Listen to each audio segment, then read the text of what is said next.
Welcome to the Positive Pants Podcast. Mindset, motivation, and inspiration to help you find your positive pants. Let go of negative thinking and stop living for the weekend. With your host, Fran Excel. Welcome to the show. As always, it's Fran Excel Mindset Coach, helping you find your very own pair of positive pants so you can get out of your own way and live a life that you love. So today's episode is a bit of a request from somebody in the Facebook group, and it's all about how to charge your worth, like how to get your head around being able to charge what you should be charging. So are you currently charging your worth, or are you constantly discounting your rates and trying to throw in the kitchen sink bonuses so you can feel like you're actually worth what you're charging? Not charging your worth is something that comes up time and time again from my audience. I did it myself when I started my business, and I still do it now when I'm launching something new. It's an inevitable mindset gremlin, but it's also something that I see that directly stops people from putting themselves out there, full stop. Because they're terrified of people not buying or of what people will think of them. That little, who do you think you are, gremlin, you know, the one. So the thing is, we all struggle with this. The more you work at it, your OMG, I can't believe I'm trying to charge this, who do I think I am, will eventually turn into, hang on a minute, I am massively undercharging for this. I need to up those rates pronto. And it does work. I've seen it time and time again, and I've done it myself a million times. It's a process, so be patient. It's also something that you'll revisit often. Where you set your prices now is not where they'll be in a year. It's just best to do it in stages, so your brain and your confidence can actually catch up with you, rather than going, OMG, no way you're charging that, are you mad? You know? And then it will keep you stuck, undercharging, or worse, not even putting offers out at all. And I got stuck in that as well. So what I thought I'd do is go through a few of the benefits, a few of the difficulties when you don't do it, and then also how to start doing it.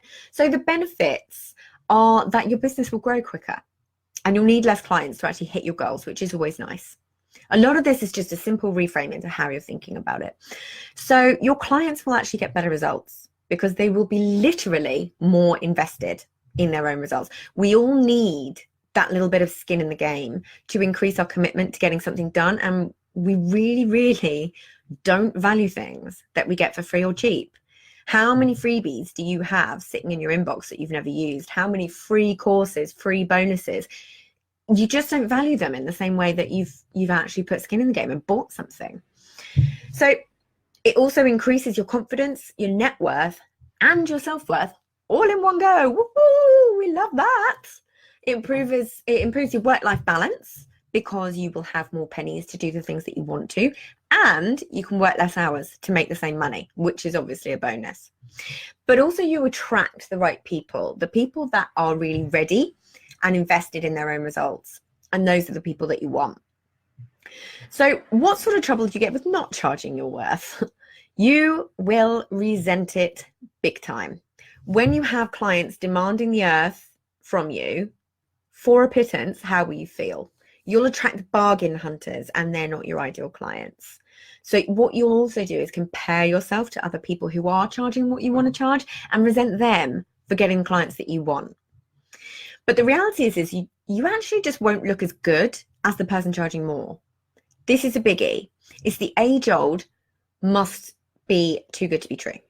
Or they must not be that great if they're charging that when X person is charging double. You know, for every person who walks away because you're too expensive, another one will walk away because you're way too cheap.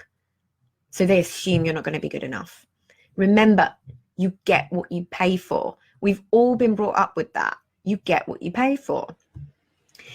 It can also come across that you actually aren't as good as your competition, or that you aren't sure of your own worth. So it can really put these prospective clients off. Even if they had actually decided to already work with you, would you hire someone for what you do at the rates that you're charging? Have a think about that one.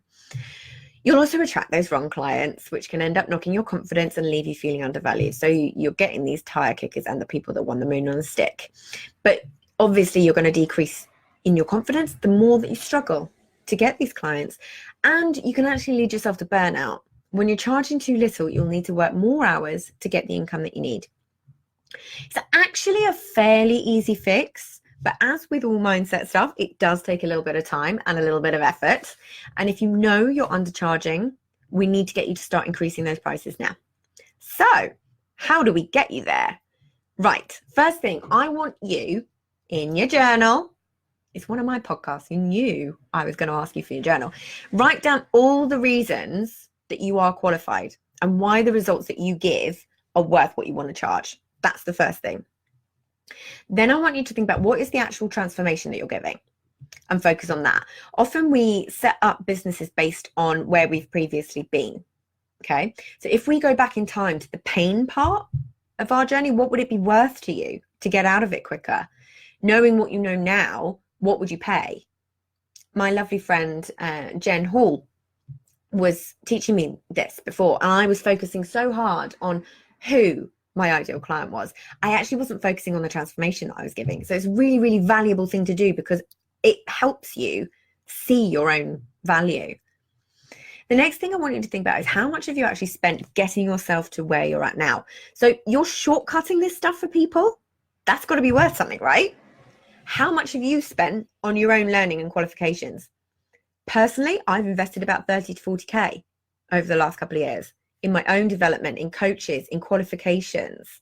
When you add it all up, it really puts things into perspective and can help you see that you really are worth what you're charging. That's a lot of money. University degrees cost a lot of money. You've got to remember that these all add to how qualified you are, you know. Next one is, what time have you invested on getting to where you are now? Think learning hours, think working hours, think all the hours. I bet it's a lot more than you actually think. And you really do. I know people say this a lot, but you really do need to think about investing in yourself at least the amount that you're asking other people for. If you're asking for an amount of money that you would never spend on yourself, you can see how energetically that would be difficult and would actively stop you from selling, because you're thinking, well, I would never pay for this. Why would anyone else? So I'm not going to bother even putting myself out there. So it's a really, really important thing to do. I know it's scary, but it is important because you'll find that your brain starts to calm down the more that you do it. So if you don't want to raise your prices because you think people won't pay and that you feel desperate for clients and taking on non-ideal clients just to make sure that you can pay your bills, I'm going to be controversial here, but really have a think about what would it be like to get a part-time job. I said it. Woo! There is nothing wrong with having a part-time job. Like, it's genuinely, I think, actually one of the most sensible things you can do, especially if you're in that pickle where you're not charging your worth and you're desperate for the clients. It's not a dirty word. The average millionaire has 7 revenue streams. You can just make a job, one of them, until your brain will allow you to branch out. But this will take that pressure off, that desperation that you feel, takes it out of it. So it's no longer a factor in how you price yourself. See, if you have a certain level of regular income, you will relax. Your brain will relax. You'll be able to take on the right clients rather than the ones that your gut is screaming at you not to work with just because it's money. And you'll feel more confident raising your prices as well. And it'll take slightly longer until you attract the right ones. But is that such a bad thing when you're charging the right prices and finding the right clients? So much of this is just pure panic. It's your brain, your amygdala going, what the F are you doing? So if you can get rid of the panic, you can make much better decisions for you. When I get on discovery calls, I am 100% honest with people. If I don't think I'm the right person for them, or if I don't think that what my service is the right service for them, I'll tell them, because it's not the same fear that's there about having to get the clients, you know? So next thing I want you to do is analyze your beliefs around money. What are your beliefs around money? This genuinely needs to be a whole post on its own because it's a huge topic. You need to work out what your money story is. And you've heard that before. Your belief system around how easy or difficult it is to get or make money and what money means to you. You know, if you're thinking, rich people are all horrible, or, rich people are arrogant, or money doesn't grow on trees, or you have to hustle to make a half decent living. All of those things contribute to how you put yourself out there, and how you put yourself out there to sell, how you put yourself out there in the world, and how you think and feel about the money side of it. If you have these negative thoughts and feelings towards it, it's so much more difficult to actually attract it. So money affirmations can be really, really, really helpful. But the trick is to make it believable. When you use words that you would never use yourself, your brain smells a rat. Okay? A staggering 98% of these things lie in our unconscious and dictate our daily lives. It's not even in our conscious mind. So we need to retrain our brains and bring them into the conscious as well. And money affirmations are a great way to retrain your subconscious into calming down and being okay and thinking, hey, money loves me. Whatever it is for you, instead of going for those, like the word abundance has never resonated with me, but money does. So I would use money and not abundance, all of those sorts of things. You need to stop worrying about what your potential clients can or can't afford as well. My lovely friend and mentor, Jessica Lorimer, always says other people's finances are none of your business. And when she said this to me, this was a revelation. So we can get so caught up with concerning ourselves with what our ideal client can actually afford.